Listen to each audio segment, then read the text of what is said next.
All right, we'll say good morning. Good morning. Baruch Hashem, second to last daf.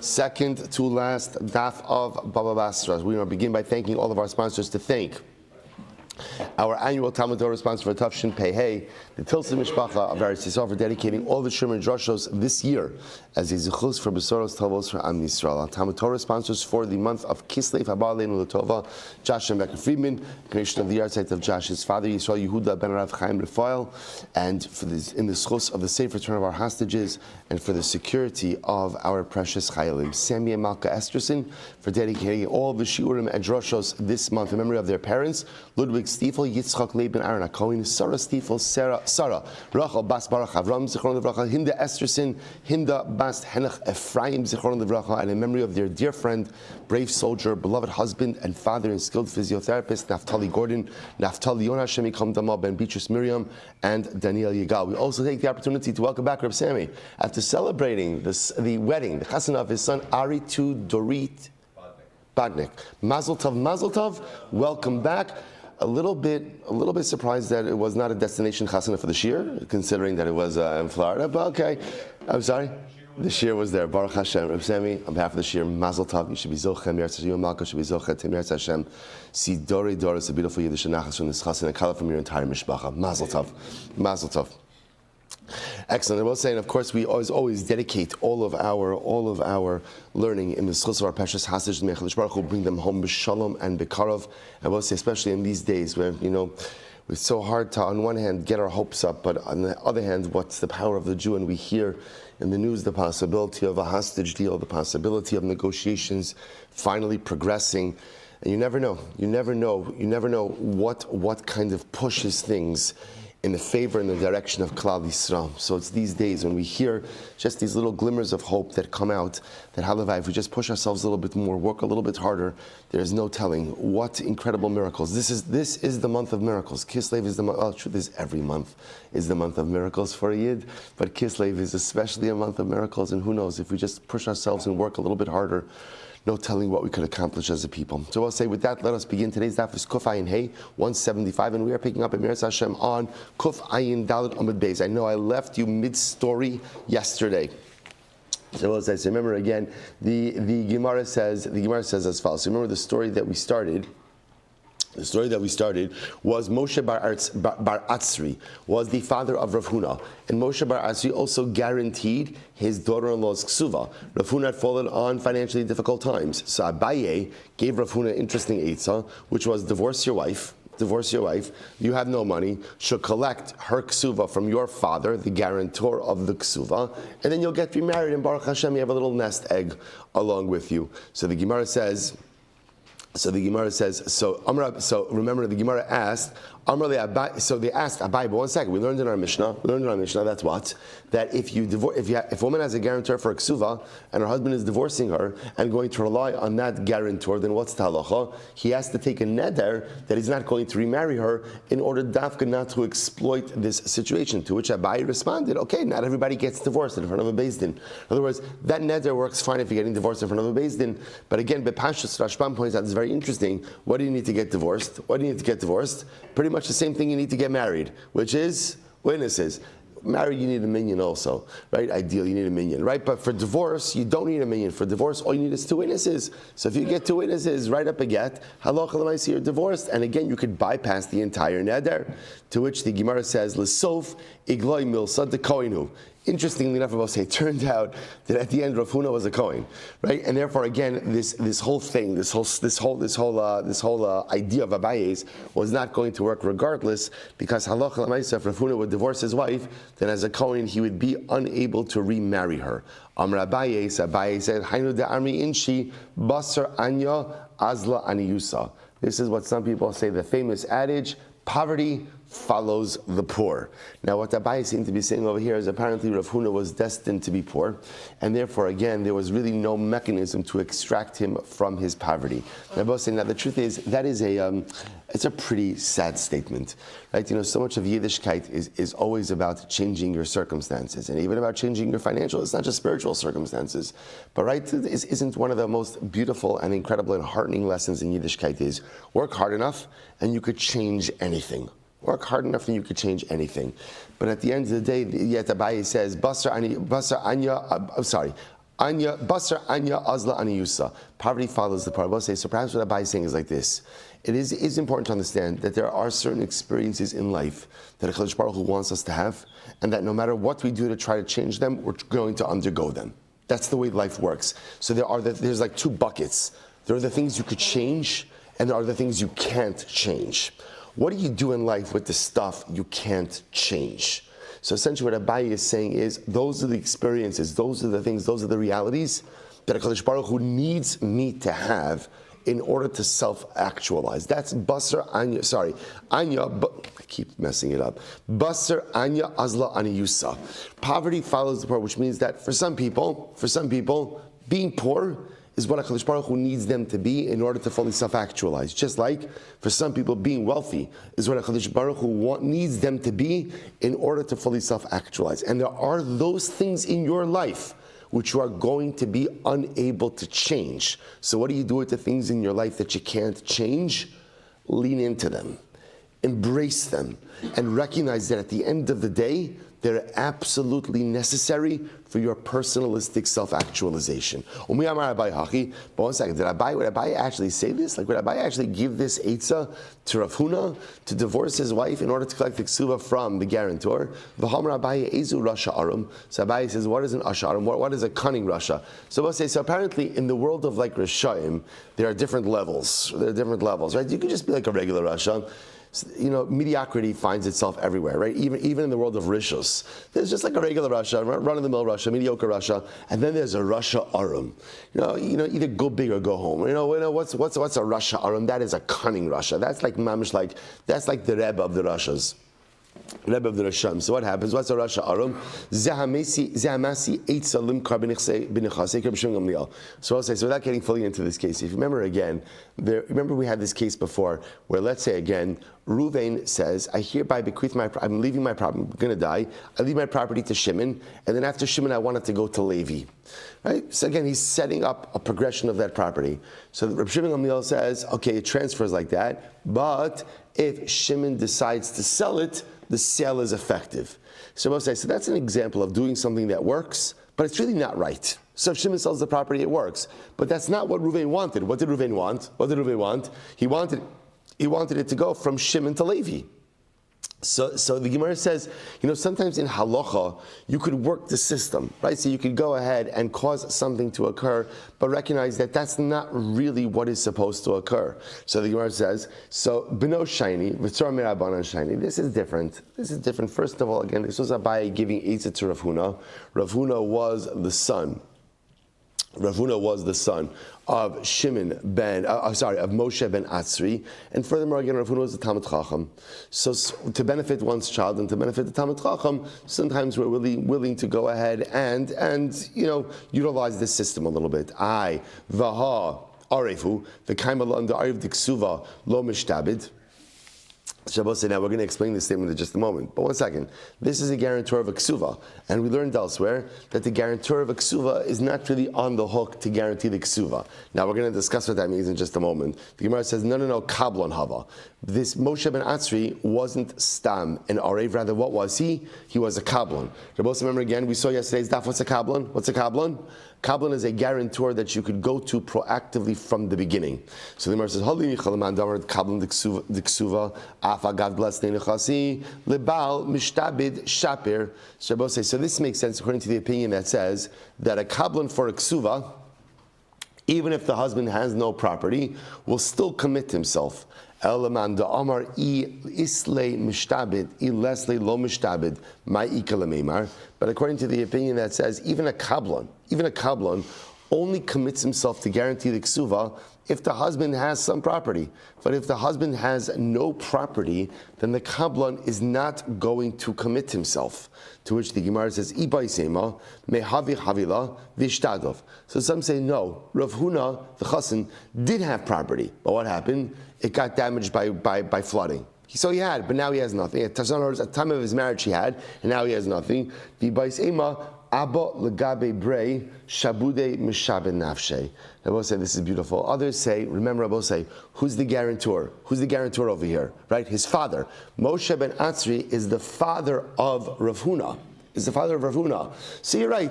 Maybe under normal circumstances, a guarantor for a ksuva is not going to become a kabbalah guarantor unless, of course, what? Unless, of course, the chassan has property. But this is no normal guarantorship. Number one, it's a kabbalah. Number two, it's a father. And I will say, what is the klal gadol by a father? Abba legabe brei shabude mishabed nafshe. A father will give anything for a son. A father will give anything for a son. And a father will go ahead and guarantee, ultimately, again, the ksuva for a son, even if his son has no money. Do you understand the profundity of that statement? If that is true by a human father, and every father knows this to be true, what wouldn't we do for our children? What wouldn't we sacrifice for our children? Alachas kama v'kama, avinu shabashamayim. The Ribono Shel Olam. If this principle is true, that Abba, which it is true, Abba legabe brei shabude mishabed nafshe, that a father, literally again, gives over his very soul to his children, will do anything for his children. Abba said this gives us a glimpse into how committed the Ribono Shel Olam is to us. You know, we so often focus, we're just learning in Chassidus, right, in Reb Tzadok, about the level of commitment that, right, that we're avodim to HaKadosh Baruch Hu. But in the same way that we're committed to HaKadosh Baruch Hu, the Ribono Shel Olam is absolutely and unequivocally committed to us. Abba, Avinu Shabashayim, the Ribono Shel Olam, the Gabi Brei, for us, Shabude Mishabed Nafshe. The Ribono Shel Olam is more committed to us than we could ever imagine. The Itmar, so again, let's talk about this a little bit by Ksuva. The Itmar, Ariv de Ksuva, this is incredible. Ariv de Ksuva, Divra Kol Mushtabes. We'll say this is actually quite a wild statement. Everyone agrees the guarantor of a ksuva is not really committed. In other words, he's not really guaranteeing the ksuva. Now, what that statement means, we'll have to see. Kablon de balchov, divrei kol mishtabit. Now, we'll say kablon. Remember a kablon. Remember we learned what's a kablon. Kablon is a higher intensity guarantor.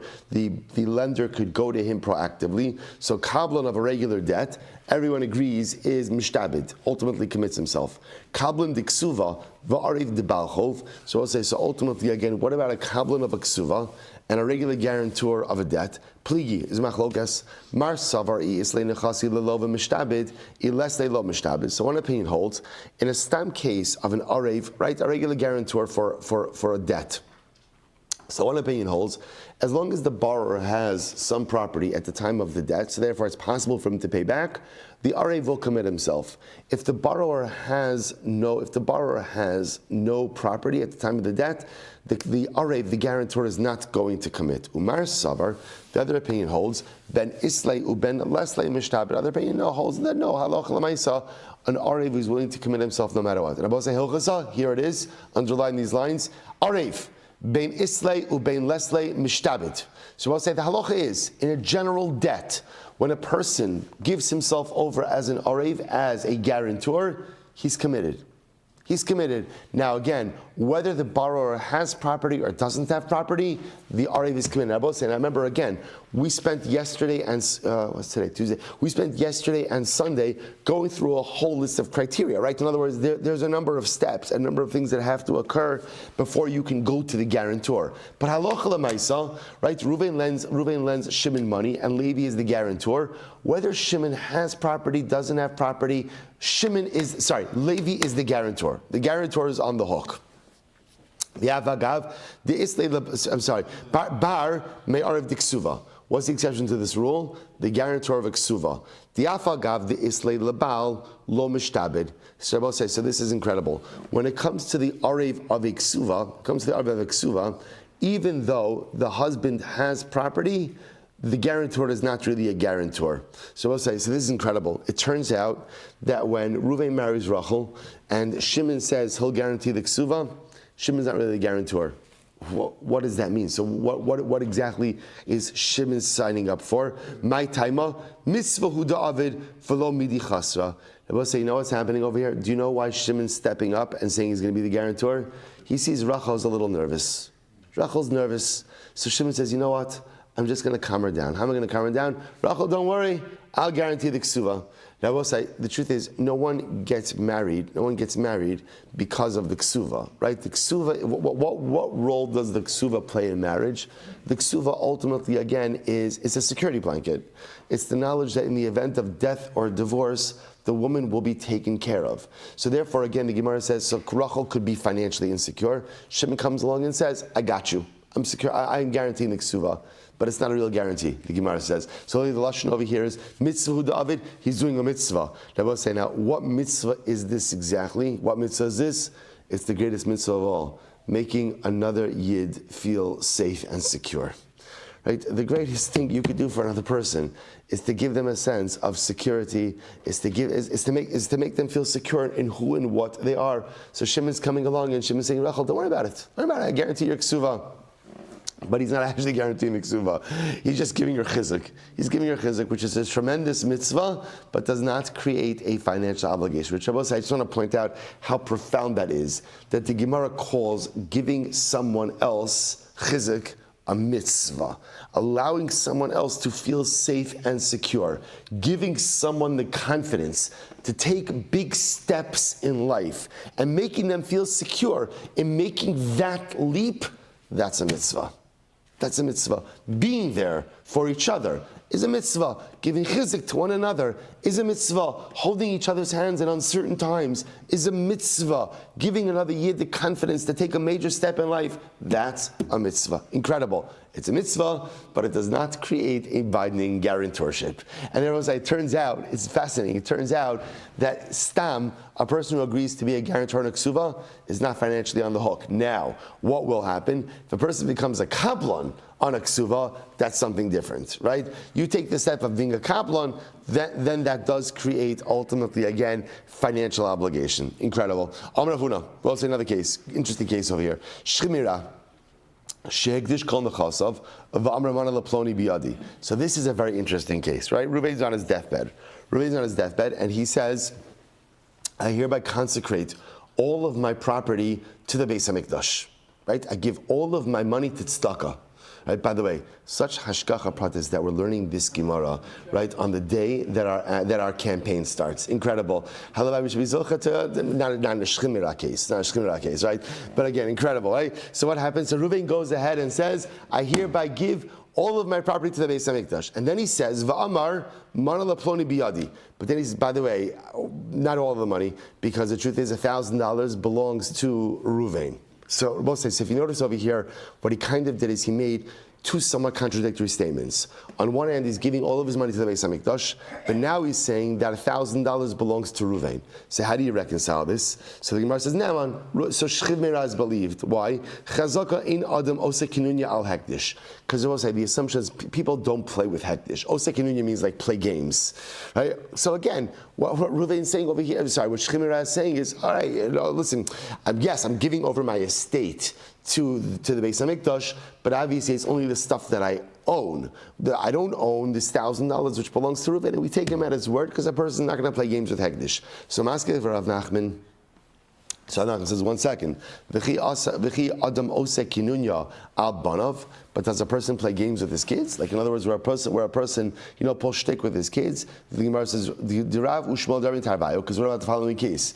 Rav Ushmuel say the following: Shchid Mira Sha'amar Mana Leploni Biyadi. So it's an interesting case over here. So Shchid Mira says, I have $1,000 in my possession that belongs to Reuven. So what's the halacha? Amar Tnu Nosnin. If the Shemira says, give it to Reuven, then the Yisomim have to comply and they have to give it. Lo Amar Tnu, if ultimately again he did not say, Shemira didn't say give it, then ein nosnin, then they don't have to give it. Now I will say that's a very strange idea, right? Now, in other words, if Shemira is saying, I have $1,000 that belongs to Reuven in my possession, right? Then whether he says tenu or doesn't say tenu, why wouldn't he be obligated to go? Why wouldn't the kids, the Yarshim, the Yisomim, why wouldn't they be obligated to give it to Reuven? What do you see from here? Alma, so what you see from here is people do pull a little bit of shtick. What's happening over here? Alma, Adam Asui, Shelo, Lahasbia Esbanav. So we'll say what's happening over here. What we're concerned about is the following. Really, Shchimira doesn't owe Reuven any money. So why is he saying that he owes Reuven money? Why is he saying it? Because he's concerned that when he dies, he's really leaving a lot of money to his kids. The optics, he doesn't want the optics to be that he had a lot of money, that he's leaving a lot of money. So what does he say? He makes a statement that, oh no, it's not all mine. It's not all mine. This belongs to Reuven and this belongs to Shimon, but he doesn't really mean it. So in other words, if he says to the kids, Tnu, give it, then that means that he really means it. It belongs to them. If he doesn't say Tnu, then what is that? Then ultimately, again, that's just his way of optically, publicly diminishing the value of the estate so that his kids don't look as wealthy. So we'll say, so what do you see? So the Gemara says, Hachanam, by the way, both say, I just want to point out that statement, a tremendous chinuch statement. Adam asu shelo lahasbia esbanov. Do you know what that means? Do not give your kids everything they want. Do not give your kids everything they want. It is the Achilles heel of parenting. That parents think that being a good parent means fulfilling every single need and wish and desire of my kids. That's not good parenting. That creates spoiled, entitled children who think that everything in the world is coming to them. So Adam asa shelo lahasbia esbanav. Don't satiate your kids by giving them everything they want. The job of a parent is to decide. There's a big chiluk in life, right? One of the most important things that we learn in life is to make the distinction between the things that we need and the things that we want. A parent should make sure that a child has every single thing that he needs, but also has to be mechanech the child that you don't get every single thing that you want. Incredible. Adam asa shelo lahasbia esbanav. Incredible. Top of Kuf Ayin Hey, 175. Hachanami. Adam asu shelo lahasbias atzmo. So 1 second. Now that I see this, I can apply to this other case as well. So maybe when Shchiv Mira said like this, Shchiv Mira said, I'm leaving my whole estate to the Beis HaMikdash, and now what happens? He says, but Reuven, I owe Reuven $1,000. Maybe he doesn't really owe Reuven $1,000, but what is he trying to do? He's trying to just kind of diminish the value of his estate a little bit, right? And bring that down so that he doesn't appear as wealthy. So the Gemara says, Kika Amrav Huna Hasam did not get shtar. No. The case over there, by Reuven, is where ultimately again Reuven has a shtar. So right, what's happening over here? Shchimira goes ahead. So we'll say, so we're going to come back to the leaving the property to the kid case in just a moment. But going back to the Hektish case, what's happening over here is as follows. So Shchimira says, I hereby leave all of my property to the Beis HaMikdash. And then he says, but there's $1,000 in my possession that actually belongs to Reuven. The Gemara now is suggesting that a halacha l'maisa, we're talking about a case where Reuven has a shtar. Right? Reuven says, I lent Shchiv Mira, that wasn't his name at the time, but I lent Shchiv Mira $1,000. So he has a shtar. Michlal, the Rabbi Shmuel Delo Nakit Shtar. So Rabbi Shmuel's case, mostly talking about a case where the lender doesn't have a shtar. Amar Tnu Nosnin Malva Al Pehava. But 1 second, if in Rabbi Shmuel's case, which is Rabbi Shmuel's case is the case where Shchiv Mira says, I have $1,000 of Reuven in my possession, give it back to him, right? If he says Tenu, they give it. If he doesn't say Tenu, they don't give it. But even if he says Tenu, if there's no shtar, then really this is a verbal loan. If it's a verbal loan, I'll say, what's halacha? You can't collect a milva al peh from Yisomim. After all, Rav Shmuel Tarvayu, milva al peh, eina gova lo min hayashav lo min alakuchos. I will say you cannot collect a verbal loan from orphans or from purchasers. Now, I will say, now remember again, any time that we say you can't collect something from orphans, what does that actually mean? What does that mean? You can't collect it from them when they're young. In other words, when they reach the age of majority, you could take it to Beis Din. You could litigate it out. But Lamaisi, you can't just show up and go out and collect it. So according to Rav Shmuel, if we're talking about that it's not a shtar, even if Shchibira said Tenu, why would the kids be obligated to go out and pay that up? Amar Rav Nachman, Idi v'idi dinakit shtara. Both cases, or the hektish case, and the case where the father tells the kids, the property is yours, the estate is yours, but there's $1,000 for Reuven. Both of the cases where Reuven, the lender, has a shtar. So why the distinction between the two cases? V'lo kashya, hada mekuyam, hada lo mekuyam. Very simple. One is talking about a certified shtar, and one is talking about the non-certified shtar. Right? So in the case, ultimately, again, of the Yisomim, where Shemira says Tenu, the shtar itself was certified. So because it's certified, therefore, again, this is not a milva alpeh. This is a certified document, and therefore, you can collect with it. Incredible. So Amar Tenu, sorry, let me finish that up. Amar Tenu kaimi lishtare. This is very interesting. So essentially, I will say what the Gemara is introducing to us is like this: Shemira is on his deathbed, right? He says to his kids, "I'm leaving you my estate. Leaving you my estate." It's interesting halacha, that if a person loses a parent and the parent leaves behind a significant Yerusha, so a person is obligated to make two brachas, one of Dayan HaEmes and the other of Hatov HaMetiv. Right, so on one hand, the Shechimira is saying over here, right, I'm leaving you my estate, but $1,000 that I have is owed to Ruvain. So if he says, if that's it, then we assume that actually what he's doing over here is trying to diminish optically the value of the estate. But if he says Tnu, if he says give it, essentially by saying give it, the Shechimira, is certifying the document. That's like a kiyum shtaris, and therefore, again, with the certified document, the Yisomim are obligated to repay that debt. Lo amar tenu, lo kaimi l'shtare. But ultimately, again, if he didn't say tenu, then this is an uncertified document. If it's an uncertified document, then what? Then l'maisa, again, you can't collect it from the Yisomim until they reach the age of majority, and then you could litigate it out. Incredible. That's our case. Amar Rabba, Shchimira, great case. Amar Rabba, Shchimira sha'amar, mana leploni biadi. All right, it's a very interesting case over here. Shchimira says, I owe Reuven $1,000. Then Baruch Emes, he dies. And what happens? Va'amru Yisomim paranu. The Yisomim said, we pay back. We pay back. So here they're claiming again, we paid it back already. So what's the halacha? So the Gemara says, Ne'emanin, they're believed. They are believed. So Gemara says, Tenu mana leploni. So again, if Shchimira says, so we'll say, notice the difference in the cases. In case number one, the Shchimira is making a declarative statement, right? I have $1,000 of Ruvain's in my possession. Shchimira dies. Yisomim say we paid it back. Ultimately, we believe them. Tenu mana leploni. But if halacha l'maisa again, Shchimira said to his kids, give $1,000 to Ruvain, Faru Yisom paranu, and the Yisomim said we paid it back. Ein ne'emanin. They are not believed. Okay, so the Gemara says, 1 second, I don't understand this. Klape laya, ipcha mistabra. I would say just the opposite seems to be true. Amar tnu mana leploni. So listen to this. In a case where Shchimira said, he says to his kids, give $1,000 to Ruvain, kevan de paska avuan lemilse, ika lemember de pare. So I would say in that case, because the father is giving a directive, right? He's telling his kids, Tnu, I would assume that's what? That halacha l'maisa, they comply with his wishes. Because he's giving them a directive. He's telling them, Chevra, kids, kinderlach, go ahead and give Reuven back the $1,000. In that case, I would say the kids are complying. He's given the pasuk avon milsa ikal with the pare.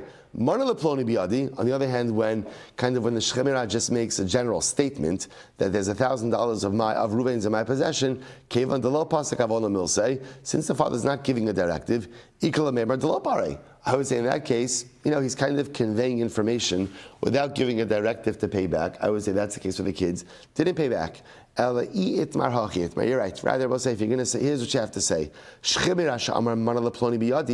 this. So Shchimira says, there's $1,000 of Reuven in my possession. Va'amru Yisomim. Chazar va'amar lanu abba parati. Ne'eman. Oh, okay, plot twist over here. So what happens? So Shchimira says, I have $1,000 of Reuven in my possession. And then what happens? Father dies, Shchimira dies. And the kids say, by the way, our father said afterwards that he paid it back.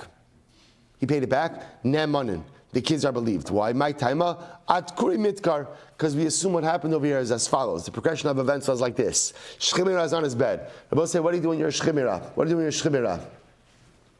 Hopefully tshuva. That's number one. A lot of tshuva, and probably a lot of reflection. So he's reflecting on his life. And he's thinking to himself, you know what? There's $1,000 of Reuven in my possession. And then he remembered afterwards, no, I paid him back. So the kids say, Dad paid back before he died, and that's it. He's Ne'eman. However, Tenu mana leploni from Yisomim Chazar va'amar abba parati ein Ne'emanin. But if Shchimira said to his kids, give Reuven $1,000. And then the kids say, father reflected on it a little bit more and he realized that he paid it back. We don't believe the Yisomim. Why not? Dem isa de pare lo hava amar tnu. See, Abba says it's very interesting.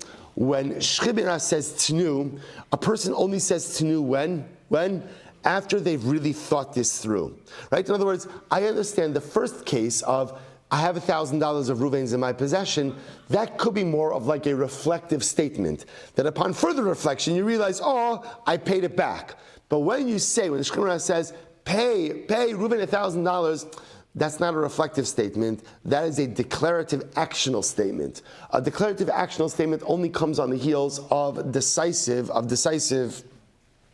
analysis, right? So therefore, again, when Shchimira says, sorry, that again, there's $1,000 of Reuven in my possession, and then Shchimira dies, and the kids say, no, Dad said afterwards that he paid it back, we believe the Yisomim. But if he said, give $1,000 to Reuven, and then the kids say, Dad said, oh, he paid it back, we don't believe the Yisomim, because tnu ultimately, again, is a lashon of certitude, of certainty. Okay? By Rava, Shchimira Shahoda, what's the interesting case over here? Shchimira Shahoda, Mahu. I suppose I watch this. So let's say Shchimira is on his deathbed. Now, in general, let me just say the halacha now of the Shchimira. Generally, if a person goes ahead, let's say I say, I owe Reuven $1,000. Not a shchimira. I owe Reuven $1,000. So there's a hodah. Generally, in order for a hodah, in order for an admission to be binding, you have to do it in front of two witnesses. Because if you don't, I could always claim, Meshatani b'cha. I was just joking. Right? Whatever, there was a lull in conversation. I don't like awkward silences. So I just said I owe you $1,000. Right? So Lemaisa, if you look at the Rashbam, Shchimira Shahoda, Bal Chovo Toin Lo Mar Li Biyadach, Va Amar Lo Hein, the B'chia Gab Narina B'Sanhedrin Barak Zebar, the Tzarach Shiomar Atem Eidai, Vim Lo Matzi Amar Le Mishatani B'cha. So in general, even when you make an admission requires two witnesses. See, here's the Shaila. Shchimira Shahoda Mahu. When a Shchimira admits that he owes money, what's the halacha? Tzarech lomar atem edai. Oh, tzarech lomar atem edai. Does the Shchimira, when he's making this admission, does he have to identify the witnesses? You are my witnesses, or not? Tzarech shiyomer ksovu and tzarech lomar ksovu. Similarly, again, does the Shchimira have to instruct that this admission be committed to writing, or not? So we'll say, what does this all come down to? This is incredible. What it really comes down to is, Adam mishata b'shas misa, or ein ana mishata b'shas misa. Does a person joke around when he's dying, or not? That's the shaila, right? Mishata, that's the shaila. Now we'll say, by the way, I just want to point out, it's not so interesting. In other words, I will say, mishata is the lashon of like shtus, the lashon of shtus, right? So does a person say frivolous things, right? Unnecessary things when he's dying or not. When he's dying or not. So that's the shayla. In other words, is he going to crack a frivolous joke when he's dying or not? So the Gemara says, Basra de baya hadir pashta. After we asked it, then we answered it. Ein adam mishata b'shas misa. A person doesn't play around when he's dying. Doesn't play around when he's dying, right? Doesn't go ahead and say divrei shtos when he's dying. But divrei shchimera keksuvim v'chimsurim damra. But on the other hand, we also say the words of a shchimira are as if they are written, right? As if they are committed to writing, and ultimately again misurin, given over to Beis Din. So we'll say, so this, remember, so let's just work backwards. So what that means, halacha l'maisa, is that, again, in general, now we've seen this before, right? This is like shchimira 101. Divrei shchimira kiksuvin v'chimsurin damu. Right? That the words of a shchimira are as if they are written and given over to Beis Din. In other words, that the shchimira need not instruct witnesses and does not have to instruct anything to be given over in writing. His words are always considered to be that way. That's the halacha. And also what the Gemara introduces us to is this concept of ein adam mishata b'shas misaso. Person doesn't joke around, doesn't engage in divrei shtos when they're dying. We'll say, what can you infer from that Gemara? What can you infer from that Gemara? It's when we're dying that we don't engage in divrei shtos. The problem is when we're living. How much time is wasted with divrei shtos? How much time is wasted with nonsensical activity? how much time is wasted, right, with words that are so meaningless? How much time do we let slip? You're right. You know what? One of the most incredible things about dying, is a person recognizes the urgency of time, because suddenly I realize that I don't have an inexhaustible supply of it. So in the moment when I'm dying, that's suddenly again, ein adam mishate b'shas misa. How can I joke around? How can I mess around when I'm dying? At the end of the day, I realize I don't know how much time I have left. I better use every single moment wisely. The problem is that when we're living, we think that there's an inexhaustible supply of time. So we'll say things that just are like foolish, and we'll do things that are just meaningless, and we'll let precious moments of time just seep through our fingers. The goal is to be able to live a life of ein adam mishata b'shas chayim. That's the goal. Ein adam mishata b'shas misa is a statement of fact. People don't waste time when they're dying because they recognize, I don't know how much time I have left. But the goal, the aspirational goal in life, is ein adam mishata b'shas chayim. If I can maximize life when I'm alive, if I can maximize my moments when I have them, when I can utilize them to the fullest, that's the hallmark of successful living. Incredible, incredible. Mishnah, let's go weiter. All right, plenty of time. Amalves Chavero, Bishtar, Governor Chassid. So we'll say this is a great Mishnah. If you lend someone money and the loan is documented the loan is written in a shtar, right? So I lend Reuven $1,000 and we write it down in a document. What's the halacha? Governor Chassid Mishubadim. I'm able to go ahead and collect from encumbered properties. Okay, this is like halacha 101. I de edim. So we'll say if I just did it with witnesses. What if I lent Reuven $1,000 in front of witnesses, but we didn't write down the transaction in a document? Then govim and echasim and echorin. Then halacha I cannot collect from encumbered properties. So we'll say we've seen this many times. The only time you're allowed to collect from encumbered property is when the loan is written in a document, because a document has a call, a document generates publicity, and therefore any purchasers will know about it. If you lend money in front of witnesses, I will say, we've also seen this. Remember, the halacha is you are not supposed to lend money without witnesses. Actually, Kitzur Shulchan Aruch Paskins, we saw this. We saw this in Kitzur, that if you lend money without witnesses, you are in violation of Lifnei Iver Lo Sitei Michshal. You are in violation of placing a stumbling block. Because if you lend money without witnesses, what is that allowing the borrower to do? What is allowing him to do? To deny the whole thing ever happened. So halacha l'maaseh, you have to lend money with witnesses. Okay, so we'll say, but again, if you lend money with witnesses, but there's no document, you could collect, but only from unencumbered property, not from encumbered property. Amud Beis, Hotzi alov ksav yadu shu chayiv lo gova menechasim menechorin. Similarly, again, if I lend Reuven $1,000, and I produce a document written in Reuven's handwriting, so we'll say that allows me to collect from unencumbered property. So in other words, the only time you can collect from encumbered property is when you have two things. Number one, a shtar, document, and edim, witnesses. If I produce either witnesses, right, but no shtar, or a shtar written in the handwriting of the borrower, that allows me to collect from the chasim b'nei chor, unencumbered property. Good, let's go. This is a very interesting case. Both say it would be in a typical loan document, if I'm lending Reuven money, $1,000, and Shimon is the guarantor, Shimon would be signing in the body of the document. That information would be written in the body of the document before the signatures of the witnesses. So let's say there's a loan document and it says I lent Reuven $1,000, but Shimon's guarantorship appears beneath the signatures of the witnesses. What does that do? So I'll say halacha l'maisa.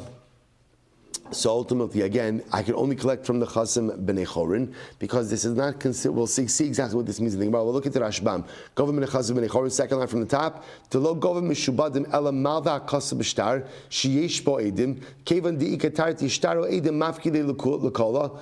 Sorry, wrong one. It's in the short lines, 3 lines in. Mina orev ba'arva shabal peh dimilv al pehi kevendol chasimi edim klaver. So let's listen to this. What this means is like this. If I go ahead and halacha l'maisa, go ahead and have an aris. I lent Reuven $1,000, and then what happens? Reuven's going ahead, and Shimon's guaranteeing the loan. So normally Shimon should sign before the signatures of the witnesses. In this case over here, what happened is Shimon signed beneath the signatures of the witnesses. So Shimon is a guarantor, but I could only collect, or I the lender, could only collect from the unencumbered properties of Shimon, not from the encumbered properties of Shimon. Maisa, this once happened, and Rabbi Shmuel said, yes, you could only collect from the nechasim b'nei chorin of the guarantor. Amar lo benanas. Eina gova lo menechasim mishvadav lo menechasim b'nei chorin. So it's incredible. Benanas says no. When you have this kind of case of where the guarantor is signing after the witness, so just so you understand, we've never seen this before, but apparently in a typical shtar, what you would have is as follows. You'd have the writing. Remember again, let's just go through the parts. A shtar is comprised of two parts. What are the two parts? Tofes and Torif, right? Tofes, boilerplate, right? Torif, transactionally specific piece. If there's a guarantor, then you would have the guarantorship written in the shtar, then the signatures of the witnesses. What's happening over here is you have all of those pieces, but here the guarantorship is written after the signatures of the witnesses. Benanas comes along and says, in that kind of case, there's no guarantorship. Right? Why? He says, Amar lo lama. So listen to this. Benanas says, Amar lo hariachonik echad b'shuk. Listen to this case. Let's say I walk into the marketplace and I see that Shimon has Levi in a chokehold.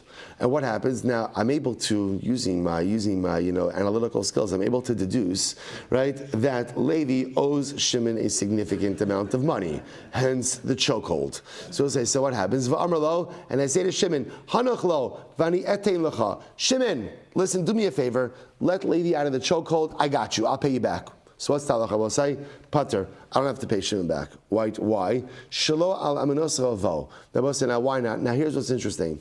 What's interesting is you would have thought, why don't I have to pay Shimon back? Because obviously I didn't mean it, right? I didn't mean it. I'm just trying to get Levi out of that chokehold, right? But I will say, but interesting, Banana says like this. The only time a guarantorship becomes binding is when it's clear that the lender lent the money to the borrower based on the guarantee of the guarantor. But if the guarantee of the guarantor was not the motivation for the loan, then the guarantor is not obligated. So because in this case over here, I'm being introduced to the transaction after Shimon already has Levi in the chokehold. Shimon didn't lend Levi the money because of me. Because of that, I'm not really a guarantor. Therefore, again, I will say, according to Benanas, when you find the guarantor signed after the witnesses, what does that show you? What does that show you? That lender didn't lend the borrower the money on the basis of the guarantor. Whenever that happens, then Allah Chalamaisa, the guarantor is not on the hook. So we'll say, this is essentially represents a fundamental machlokes in guarantorship. According to Benanas, the only time a guarantor is on the hook is when it is clear that the guarantee of the guarantor was the motivation of the loan from the lender to the borrower. But when the lender lent to the borrower without the guarantee, and the guarantee was introduced later on, then there is no obligation upon the guarantor to secure the loan. Incredible. Fundamental machlokes. Ela ezu arev shu chayiv. So what, according to Benanas, what is an example of a guarantor who would be obligated? Helvo vani nosein lecha chayiv. Shekin al amanos lavo. So according to Benanas, here would be the example. So right, I go ahead and I say to Ruvain, lend Shimon the money, and I guarantee the debt. I guarantee the debt. That would ultimately, again, that would be an example. That would be an example, halacha l'maisa, of a guarantor. Because here, now this is an extreme example, I, the guarantor, am initiating the actual loan itself. I say to lender, lend to the borrower, and I got you. Rabbi Shmuel, it's a beautiful end of the Mishnah over here. I didn't introduce, this is the last Mishnah of Bava Basra. Last Mishnah of Bava Basra. So the Gemara says, Harot says sheyachkim yasok b'dinei mamonis. If you want to become wise, right, engage in learning monetary law. Say, right? This validates what we've been doing, right? So it says, if you want to become wise, engage in monetary law. Because there is no area of Torah that is as complex and has so much voluminous halacha like dinei mamonis. Again, we'll see some deeper meanings as well. Vehein kamayon novea. And they are like literally, again, a flowing spring, which means essentially that the more you learn, the more you know, and the more cases you come up with. In other words, there are some halachas that are finite. Right? whatever. This is what you do. This is how you do it, and that's it. Well, as we've seen in Dinei Mamanis, what's incredible is the more you learn, the more you see there is to learn, and the more cases that could come up. It's like a Maya Novea. And if you want to really learn Dinei Mamanis, who should be your Rebbe? Shem Ben Anas. Shem Ben Anas apparently again was the expert in Dinei Mamanis, and therefore Allah Lamaisa again. Follow him. Amr Ula. Bose, just one more minute. Amr Ula. Bose, by the way, don't worry. We are not behind. I just want to point out we're not behind at all. Because again, tomorrow there's really not an Amud Beis. So we're absolutely fine. Amr Ula. Dvar Torah. Echad malva b'shtar ve'echad malva al peh. Kova b'nechasim mishubadim. So Ula said, mid da'oraisa. Whether you go ahead and you loan money in a document, or you loan money verbally, you are always allowed to collect money from encumbered properties. My time, what's Ula's logic? Shibuda da'oraisa. Ula said, that mid da'oraisa, every loan generates a lien. And therefore, again, whether you lent verbally, right, malva al peh, whether you loan money in a shtar, every loan creates a biblical lien. So a second, if that's the case, then why did the rabbi step in? Why did the rabbi step in and say that a verbal loan does not generate a lien on unencumbered? That a verbal loan can only be collected from unencumbered property, because they were concerned about people who purchase property from the borrower.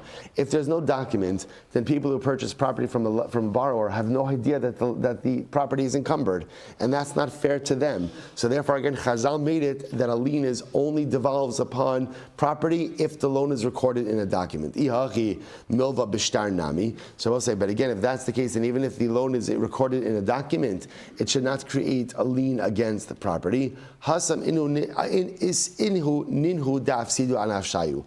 The Rabbi say, in that case, it is the purchasers themselves who cause themselves loss. In other words, if you have a document, if you have a loan that is recorded in a document that has a call, if it has a call, that means what? If you research it enough, you'll find it out. You'll find it out. If you don't, then that is on you. So we'll say, we'll stop over here for today, but this is the position of Ula. We'll go into more depth of it tomorrow. Ula holds Shibuda Da'oraisa. Every loan, whether it's verbal or written, generates a lien on all property. The only reason why Chazal said a verbal loan doesn't generate a lien on property is to protect future purchases. All right? We'll say to be continued. Last half of Basra tomorrow. Shkoyach.